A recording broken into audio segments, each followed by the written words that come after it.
네, 안녕하십니까. 북금사TV의 유일키입니다. 오늘은 3월 19일 토요일이고요. 어떻게 주말 잘 보내고 계신가요? 오늘도 제가 준비한 영상은 종목 분석 영상이고요.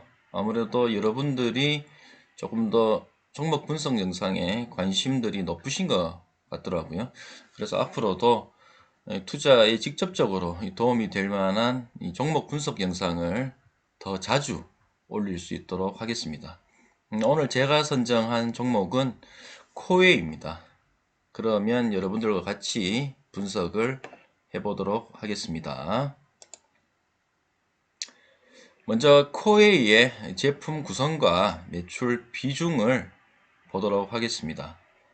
자, 보시는 것처럼 코웨이는 정수기, 공기청정기, 그리고 비데, 그죠? 매트리스, 이 건강 주방 가전, 그리고 필터, 소모품, 요런 류를 보통 렌탈을 위주로 해서 사업을 진행하고 있죠. 특히나 이 주요 제품 매출 구성에서도 역시나 렌탈 부분이 87.5%로 대부분을 차지하고 있다. 이렇게 말씀을 드릴 수가 있을 것 같고요.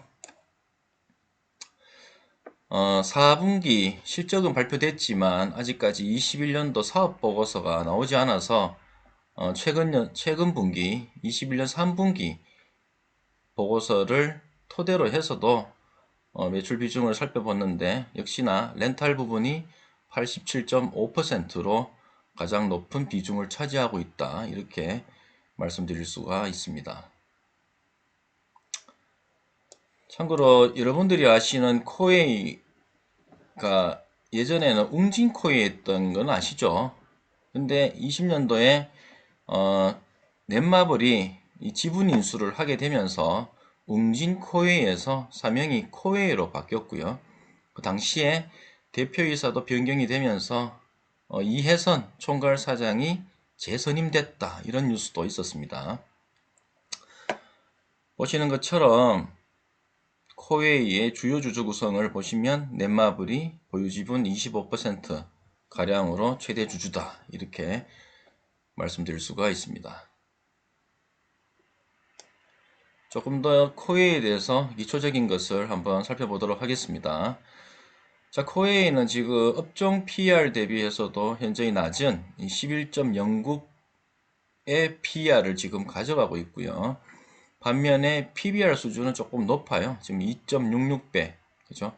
그리고 최근 21년도 배당 확정해서 시가 배당률 1.79%를 보이고 있습니다. 참고로 PBR 수준이 조금 높은 부분과 현금 배당 수익률이 조금 낮은 부분은 조금 좋지 않은 모습일 수도 있지만 특히나 이 PBR 같은 경우에는 이 코웨이가 지금 렌탈 사업을 위주로 하다 보니까 아무래도 성장 잠재력을 감안한 이 자산가치 대비한 주가 배수를 조금 높게 평가하고 있다. 이렇게 볼 수가 있기 때문에 이 PBR 수준은 크게 높다고 해서 그게 꼭 악재만은 아니다라는 점을 일단 먼저 서두에 말씀드리겠습니다. 하지만 배당 수익률은 이 코스피 이 기준에서도 지금 1.79%는 조금 낮은 수준이다 라고 말씀드릴 수 있습니다. 그리고 이 보시면 52주 최고가가 89,100원이고 최저가가 63,800원인데 참고로 최고가 대비해서 약 한 21% 하락한 수준에 있다. 이렇게 말씀드릴 수가 있을 것 같고요. 그리고 액면가는 500원입니다. 5,000원으로 만약에 환산하게 된다면 지금 70만원 정도 한다고 보시면 될 것 같고요.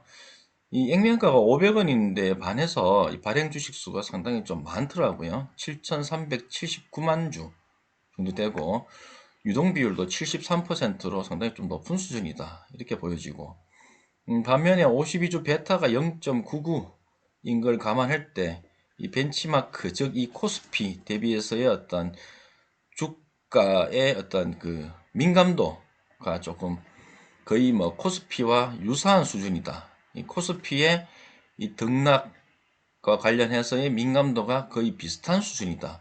이렇게 말씀드릴 수가 있습니다. 그리고 보시다시피 외국인 지분율이 상당히 높은 기업이다. 그죠? 우측에 보시면 지금 주가 상대 수익률을 이렇게 나온 그림인데, 코스피와 이 관련 업종 대비해서 이 주가의 상대적인 수익률을 그림으로 지금 나오고 있는데, 밑에 보시면 상대 수익률이 4.17%로 일단 코스피의 하락률보다는 조금 덜 내렸다, 이렇게 보시면 될 것 같아요. 그리고 외국인 보유 비중이 점진적으로 높아져 감에도 이 주가는 조금 하향 추세를 최근까지 기록을 하고 있다라는 것을 볼 수가 있습니다. 그리고 이 코웨이의 판관 비율과 원가율을 나타낸 그림인데요. 보시다시피 판관 비율 같은 경우에는 2018년부터 해서 21년까지 거의 뭐 꾸준한 일정한 추세를 보여주고 있고, 그리고 매출 원가율도 2018년부터 2021년까지 크게 변동 없이 조금 일관적이다, 이렇게 말씀드릴 수가 있을 것 같아요. 참고로 이런 부분들은 역시나 판매 단가가 만약에 상승을 하게 된다면 역시나 곧 그 부분이 영업이익 상승으로 이어질 것이다, 이런 것을 조금 해석해 볼 수가 있을 것 같고, 근데 문제는 이 렌탈비를 높이 받을 수 없다라는 게 또 하나의 또 단점이 될 수도 있겠죠. 하지만 이 판관 비율과 매출 원가율이 일정하다라는 것을 감안할 때는 이 원재료 리스크의 어떤 부담은 조금 없는 기업이다 라는 것을 또 한번 해석해 볼 수가 있을 것 같습니다. 자, 기업 실적과 관련된 분석에서 2019년, 20년, 21년 매출 성장이 꾸준하게 지속이 되고 있음을 볼 수가 있습니다. 그죠? 그리고 영업이익과 관련해서도 19년, 20년, 21년 꾸준하게 성장하고 있음을 볼 수가 있습니다. 하지만 조금 더 자세하게 들여다보면 19년 대비해서 20년에는 이 큰 폭의 영업이익 성장률을 기록했는데 반해서 20년에서 21년 넘어가면서는 크게 성장을 하지 못했고 조금 둔화된 느낌이 보인다, 이렇게 말씀을 드릴 수가 있습니다. 그죠? 하지만 영업이익률과 ROE 같은 경우에는 상당히 높은 수준이다. 그죠? 역시나 이 렌탈 사업을 주력으로 하는 만큼 영업이익률과 ROE 부분은 조금 높다. 이 부분이 상당히 또 장점으로 부각이 될 가능성이 높다라고 생각이 듭니다. 근데 ROE를 볼 때 제가 늘상 이 부채 비율을 같이 보라고 말씀드리잖아요. ROE가 뭐죠? 자기 자본 이익률, 그죠? 자기 자본으로 얼마만큼의 이익을 내는가를 보는 게 ROE인데, 만약에 부채를 많이 끼고 이익을 많이 낸다면 그래도 자기 자본 이익률이 높을 수가 있거든요. 그렇기 때문에 재무 건전성을 같이 보기 위해서 ROE만 높으면 다 좋다, 이렇게 생각하시면 절대 안 됩니다. 그래서 ROE를 볼 때는 이 재무 건전성이 큰 지표인 이 부채 비율도 같이 보자. 그죠? 보니까 어찌됐든 20년 들어와서 100 수준에서 상당히 조금 안정세를 나타내고 있다, 이렇게 말씀드릴 수가 있습니다. 보시면 19년 대비해서 20년 들어서 확실히 재무적인 안정성이 개선됐다, 이렇게 보여지는데, 아무래도 넷마블 지분 인수 이후에 재무적인 안정성이 상당히 개선됐다, 이렇게 해석을 해볼 수가 있을 것 같습니다. 그리고 유보율 같은 경우에 지금 4000% 가까이 나오지 않습니까? 이 부분은 자본금 대비해서 회사 내부에 쌓아두고 있는 현금이 얼마만큼 되느냐, 이걸 보는 건데, 역시나 회사 내부에 축적된 현금이 많다, 현금이 많은 기업이다, 이렇게 말씀을 드릴 수가 있습니다. 그리고 PBR 부분은 아까 말씀을 드렸고, 그래도 PBR이 높은 수준인 건 맞지만 그래도 2015년부터 해서 19년까지는 PBR 수준이 5배 이상이었거든요. 근데 현재는 그래도 3배 밑으로 좀 떨어져 있다라는 걸 감안할 때는 그래도 조금 긍정적으로 해석을 해볼 수가 있다. 그리고 지금 주가 배당금 같은 경우에는 조금 좋지 않은데, 19년에는 2,400원이었는데 20년, 21년에는 1,200원대 정도 수준에 머물러 있는 만큼 배당이 조금 많이 줄었다, 이 부분이 조금 단점이다 라고 해석을 해볼 수가 있을 것 같습니다.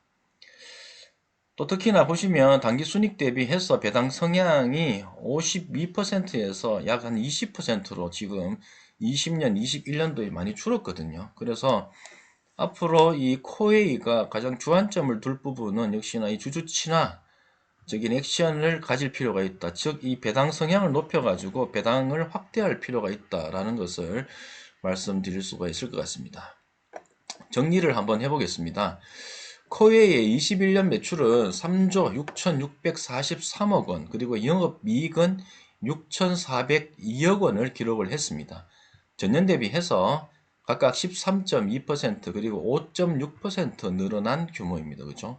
말씀드렸던 것처럼 매출 성장 대비해서 영업이익 성장이 조금 부진했다. 이렇게 정리해 볼 수가 있고, 반면에 총 계정수, 즉 이 렌탈 계정이 곧 이 실적과도 직결되는 부분이라서 이 계정수를 확인해 볼 필요가 있는데, 2019년에 779만 개에서 20년에는 21년에는 908만 개, 그리고 올해 같은 경우에는 1000만 계정을 달성할 것으로 전망을 하고 있습니다. 자, 그리고 부채 비율이 보셨던 것처럼 상당히 조금 개선이 됐지 않습니까? 그죠? 그래서 부채 비율이 정상화됐는데 이 부분이 역시나 넷마블이 지분 인수를 하면서 상당히 재무 건전성이 안정화됐다. 이렇게 말씀드릴 수가 있습니다. 그리고 PBR은 조금 높은 편이긴 하지만 역시나 렌탈 사업이 주력이기 때문에 뭐 그런 부분이 조금 감안이 되는 것 같고, 역시나 ROE 그리고 영업이익률이 상당히 높기 때문에 성장 잠재력은 충분하다. 이렇게 보여집니다. 그리고 앞서 말씀드렸던 것처럼 2015년에서 19년 같은 경우에는 PBR 수준이 5배 이상에 계속 지속이 되고 있었는데 20년 들어서부터 이게 상당히 낮아진 걸 감안할 때는 이 부분이 조금 좋아 보인다. 이렇게 또 해석을 해볼 수가 있습니다. 역시나 이 화면에서 가장 중요한 부분은 매출 성장 대비해서 영업이익 성장률이 크게 미치지 못했다. 이렇게 정리를 해볼 수가 있습니다. 기업의 펀더멘탈과 관련해서 21년 대비해서 22년 추정에 관련된 지표들인데, 참고로 22년 12월 이 추정, 이 컨센서스 관련 부분은 밑에 보시면 최근 3개월간 증권사에서 발표한 추정치의 평균을 나타낸 값으로서, 자, 전반적으로 PER, PBR, PCR, EV, 에비타 등등의 이 관련 지표들 대부분이 21년 대비해서 22년에 상당히 개선된 흐름을 보여주고 있다. 그죠? 대부분의 지표에서 22년도에 개선 전망을 내놨다. 이렇게 정리를 해볼 수가 있을 것 같고요. 그 중에서도 이 PCR, 그죠? PCR, 주가 현금 흐름 비율인 이 PCR 부분에서도 큰 폭의 이 개선세를 보이는데, 역시나 기업 입장에서는 현금을 잘 벌어들이는 게, 또 현금 흐름이 좋은 게 가장 좋다, 가장 장땡이다, 이렇게 말씀을 드릴 수가 있는데, 현금 흐름이 22년에 상당히 좋아질 것으로 지금 증권사들 대부분이 최근 컨센서스를 내놨다. 이렇게 말씀드릴 수가 있습니다. 그러면 전반적인 이 차트를 보면서 이 주가 흐름이 최근까지 지지부진한 모습, 그 이유를 같이 한번 살펴보도록 하겠습니다.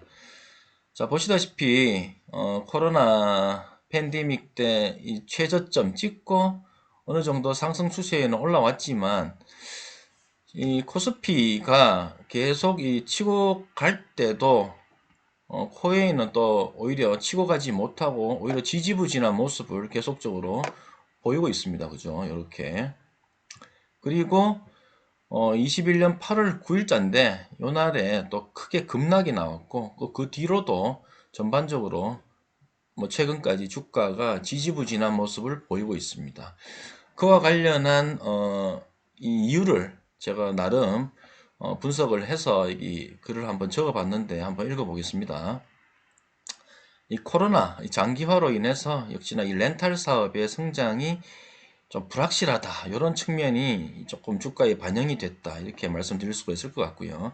참고로 21년 6월에 또 이 말레이시아에서는 락다운이 걸리고 또 이 부분에 또 지속이 되면서 아무래도 이런 부분이 또 시장에 또 악재로 작용했다. 이렇게 말씀드릴 수가 있습니다.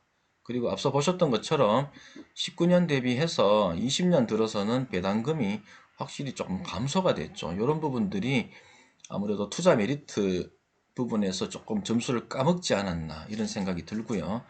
또 보셨던 것처럼 매출 성장 대비해서 부진한 이 수익성에 대한 성장 부분이 조금 악재로 반영이 됐다. 저는 그렇게 일단 판단을 했습니다.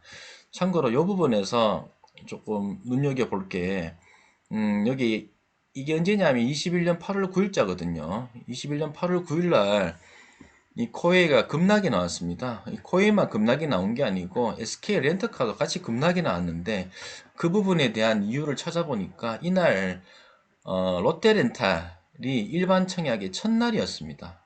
참고로 이 롯데렌탈 같은 경우에는 뭐 코웨이라든지 SK 렌터카와 같은 업종에 좀 분류가 되죠. 근데 참고로 이 롯데렌탈이 공모가가 상당히 조금 저평가된 공모가가 이렇게 나왔거든요.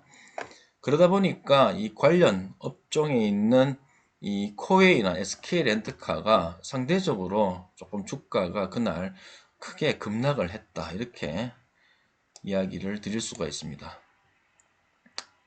참고로 이 코웨이와 같은 회사는 역시나 이 국내 및 해외에서 환경 가전제품을 렌탈 판매하는 사업을 영위하는 그런 업체이다 보니까 역시나 이 코로나19 사태에 따른 국내외 소비 심리 위축에 상당히 민감하게 반응을 하더라라는 것을 볼 수가 있습니다. 그죠?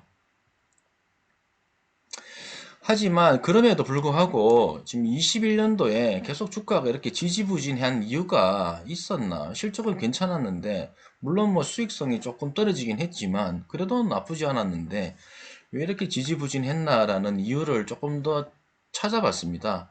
물론 이 부분의 이 원인 해석은 뭐 제 개인적인 해석이니까 그냥 들어만 봐주시면 좋겠어요. 21년도에 다른 것보다 지금 영업활동으로 인한 현금 흐름이 상당히 조금 많이 줄었더라고요. 보시다시피 지금 20년 12월 대비해서 21년 12월에 보시면 약 한 2,300억 원 이상 현금 흐름이 좀 줄었습니다. 그죠? 보시면 18년, 19년, 20년에는 꾸준하게 5천억 원 이상의 현금 흐름을 가져가고 있다가 21년 12월에는 2천억 원 이상 감소한 현금 흐름을 가져갔죠. 아마 이 부분이 조금 시장에 조금 악재로 작용하지 않았나 저는 그렇게 또 판단이 들더라고요. 아무튼 이렇게 정리를 하고 다음 슬라이드로 넘어가 보도록 하겠습니다. 21년 영업활동 현금 흐름의 큰 폭의 감소. 자, 그러면 이 코웨이의 22년 전망과 관련된 기사와 그리고 증권사 애널리스트들의 어떤 발언들을 한번 정리를 해봤습니다. 자, 먼저 말레이시아를 비롯한 해외 법인 성장세는 올해도 유지될 전망이라는 기사가 있었습니다. 자, 자세하게 한번 살펴보면 코웨이의 지난해 해외 법인 매출은 1조 2151억 원으로 전년 대비해서 35.6% 증가했다. 말레이시아와 미국 법인 매출이 각각 9,802억 원, 그리고 1,696억 원으로 전년 대비 각각 38.3% 그리고 11.3% 증가했다고 합니다. 그죠? 참고로 2년간 해외 매출 성장률이 거의 더블 수준이었다. 그죠? 상당히 지금 해외 법인 성장률이 이렇게 가속화되는 만큼 올해도 이 성장세가 유지될 전망이라는 부분을 감안하면 어찌됐든 이 코웨이는 상당히 또 긍정적인 해석을 해볼 수가 있을 것 같습니다. 그리고 이 뉴코웨이라고 해서 지금 20년 10월에 기업 이미지 CI를 변경하면서 뉴코웨이를 하겠다. 뉴코웨이라는 어떠한 그 기치를 걸고 이 부분에 대한 비전을 제시를 했는데 참고로 22년에는 이 부분이 완성될 것으로 지금 예상을 하고 있습니다. 그리고 2019년 779만 계정에서 참고로 21년 908만 계정으로 엄청 뛰어 올랐는데 참고로 22년에는 1000만 계정을 돌파를 예상을 하고 있습니다. 역시나 실적 성장은 당연하겠죠. 그리고 KB증권에서 코웨이에 대해서 22년 그리고 23년 영업이익 추정치를 각각 6% 그리고 4% 하향 조정했다라는 뉴스도 있었는데 이와 관련된 원인을 한국과 해외에서 마케팅비 집행이 지속되고 연구개발, R&D 및 IT 관련 투자 비용이 증가될 것을 원인으로 꼽았더라고요. 역시나 매출 성장에 비례해서 이 영업이익 성장도 같이 비례를 좀 크게 해줘야 되는데 영업이익 성장이 조금 둔화되는 부분이 역시나 지금 이 코웨이가 앞으로도 조금 미래 성장을 위해서 관련 투자 비용을 많이 지출하는데 조금 기인한다 이렇게 생각을 해볼 수가 있을 것 같습니다. 근데 이 부분은 뭐 당장은 영업이익적인 측면에서는 조금 둔화되는 모습으로 조금 뭐 좀 좋지 않아 보이는 그런 생각을 해볼 수가 있지만 제 개인적인 생각은 역시나 R&D 투자는 앞으로도 계속 지속을 해야 미래 먹거리 그리고 미래 성장에서 큰 점수를 따갈 수 있는 만큼 이 부분은 크게 제가 나쁘게 평가는 안 하고 싶습니다. 자, 그리고 이재광 미래에셋 증권연구원의 말을 빌면 이렇게 이야기를 했네요. 말레이시아를 주도로 해서 해외 법인의 성장은 올해도 지속될 것이다 라고 얘기를 하면서 향후 미국 그리고 태국, 인도네시아, 베트남 등 시장 다변화도 가능할 것으로 기대되고 있다. 그죠? 그리고 국내 환경가전 사업도 서비스의 디지털화 등을 통해서 고성장 궤도에 재진입할 전망이다. 라고 이야기를 했습니다. 아주 긍정적인 이야기를 했어요. 자, 최근 역시나 10년간 지속적인 이 코웨이의 어떤 매출 성장에도 불구하고 특히나 올해도 지금 매출 성장 그리고 영업이익 성장을 기대를 하고 있지 않습니까? 그럼에도 불구하고 지금 코웨이 주가는 상당히 밸류가 낮은 편에 속한다 이렇게 이야기를 해볼 수가 있습니다. 그리고 이 렌탈 사업 자체가 이 현금 흐름이 상당히 좋은 사업 부분이지 않습니까? 이 안정적인 현금 흐름에도 불구하고 이 최근까지의 지지부진한 주가는 역시나 절대적인 이 저평가 구간이 아닌가 제 개인적인 생각입니다. 하지만 앞서 보셨던 것처럼 배당 성향이 지금 확 줄었다. 그죠? 그걸 감안했을 때는 배당 성향을 높여가지고 조금 더 주주 친화적인 모습을 보일 필요가 있다. 역시나 이 배당 확대가 절대적으로 필요하다. 저는 그렇게 주장을 해보고 싶습니다.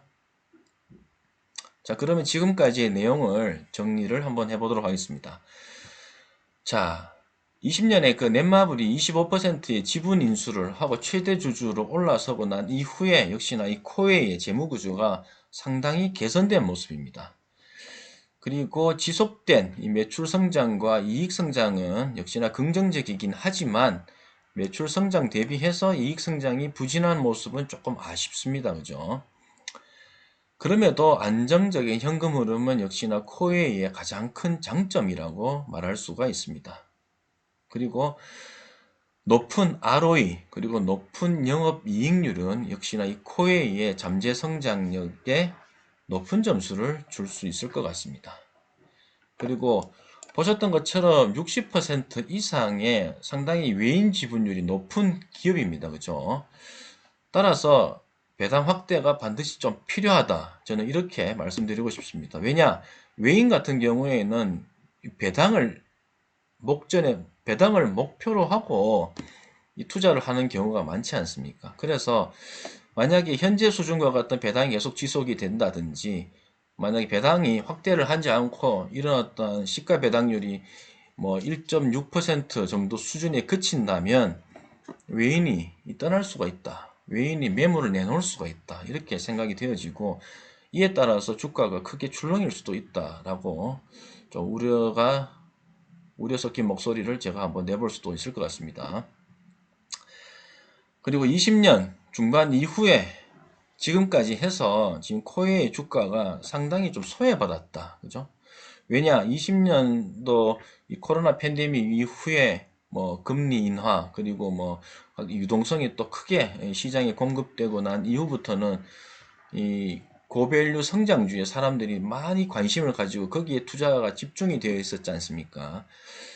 그걸 감안할 때 역시나 코웨이는 그동안 많이 좀 소외받았다. 그렇게 이야기를 드릴 수가 있고, 반면에 올해 같은 경우에는 이 금리 인상 이슈가 있지 않습니까? 그래서 특히나 고밸류 성장주 같은 경우에는 주가 조정이 조금 심한 상태에 있고, 반대로 역시나 이 실적주, 이 코웨이는 앞으로 오히려 이 관심을 또 받을 수도 있다라는 생각을 해보게 됩니다. 그리고 22년은 역시나 경영진에서도 뉴코웨이의 완성을 자신을 하고 있고, 특히나 이 계속된 R&D 그리고 이 투자를 집중을 해서 신사업 부분에서도 확장을 하는 모습을 보여주고 있고, 이 부분은 역시나 이 사업의 다각화를 꾀하는 모습으로 나타나고 있다는 점이 조금 긍정적이다. 이렇게 이야기를 해볼 수가 있을 것 같습니다. 그러면 매수 포인트를 한번 살펴보도록 하겠습니다. 참고로 이 좌측에 있는 그림은 일봉이고요. 우측 상단에 있는 그림은 주봉 그리고 월봉인데, 월봉은 크게 보실 필요가 없을 것 같고요. 일봉과 주봉으로 볼 때 최근 주가 흐름이 괜찮더라고요. 보시다시피 최근 주가 흐름이 지금 5일선이 지금 21선을 지금 관통을 해버렸어요. 지금 그죠?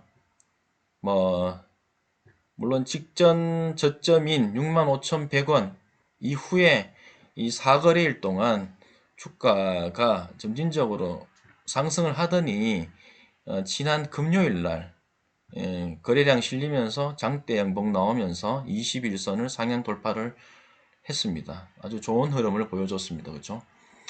주봉상으로 보실 때도 지금 5일선 위에 안착한 조금 괜찮은 모습을 보여주고 있습니다. 정리를 한번 해보면 최근 3월 8일자 저점 65,100원을 찍고 4거래일 동안 거래량 늘면서 반등을 했습니다. 그죠? 그리고 일봉상 5일선 지켜내면서 21선을 상향 돌파하면서 좋은 흐름이 나왔죠. 근데 자 문제는 자 일봉상 21선 그리고 이 주봉상 5일선인 69,300원에서 69,500원을 지켜내는가가 관건이 될 것 같고요. 앞으로의 이 5거래일 동안 만약 이 부분을 지켜낸다면 이 상승 추세를 지속, 즉 이 추세 전환을 할 가능성이 높다라고 저는 판단을 했습니다. 역시나 심리적 지지 가격은 직전 저점인 65,000원 정도 수준이 될 것 같고, 하지만 지금 이 코웨이의 향후에 나올 악재가 크게 없기 때문에 저는 이 저점을 저점으로 내려가는 어떠한 그 하락보다는 앞으로의 어떠한 상승에 조금 더 무게를 두고 싶다, 이렇게 말씀을 드리고 싶습니다. 물론 지금 러시아와 이 우크라이나 사이에 이 전쟁 리스크가 또 지속이 된다면 이 고유가가 특히나 지속이 될 것이고, 또 그러다 보면 물가 급등도 계속 나올 수가 있겠죠. 그렇게 되면 역시나 이머징 마켓인 동남아, 국내, 특히나 이 동남아 국내 같은 경우에는 이 코웨이의 이 주요 매출처지 않습니까? 그래서 이 부분에 어떤 동남아 국내 이 부분의 어떤 경기 침체가 또 예상이 되고, 또 이렇게 된다면 이 코웨이의 어떤 매출 부분도 조금 타격을 입을 것으로 예상은 됩니다. 하지만 지금 국면이 위드 코로나로 지금 가는 국면이지 않습니까? 그래서 이 위드 코로나로 가는 국면에서의 어떤 또 매출 성장이 아무래도 이런 부분을 조금 상쇄할 가능성이 높다. 저는 또 그렇게 판단을 했습니다. 따라서 지금 가격도 절대 나쁜 가격은 아니다라는 어떤 결론을 내볼 수가 있을 것 같습니다. 자, 그러면 끝으로 저의 이 코웨이 이 투자 메리트 점수는 70점 드릴 수가 있을 것 같습니다. 아무래도 실적 성장이 뚜렷하고 뭐 앞으로도 이 개선 전망이 조금 보이는 만큼, 또 만약에 특히나 이 배당이 조금이라도 확대가 된다면 코웨이 투자하기에는 상당히 괜찮은 종목이다 라고 보여지고, 점수는 70점, 뭐 제 개인적인 점수이긴 하지만 좀 높은 점수를 줄 수 있을 것 같아요. 아무래도 조금 이 코스피 대비해서 민감도가 거의 유사한 수준이기 때문에 뭐 여러분들이 혹시라도 이 급등락을 조금 더 좋아하시는 분들 입장에서는 조금 무거운 주식이어서 조금 재미없는 주식이다 이렇게 느껴질 수도 있지만, 그래도 안정적으로 투자를 뭐 하시는 분들이 계시다면 이런 종목도 참 괜찮다라고 생각이 듭니다. 아무튼 오늘 제 영상은 여기까지고요. 혹시라도 구독 안 하시고 보시는 분들은 구독 부탁드리겠고, 그리고 제 영상이 조금이라도 도움이 되셨다면 좋아요, 그리고 응원 댓글도 많이 부탁드리겠습니다. 그러면 앞으로도 또 좋은 종목 발굴해서 좋은 영상으로 여러분들께 보답드리도록 하겠습니다. 네, 감사합니다.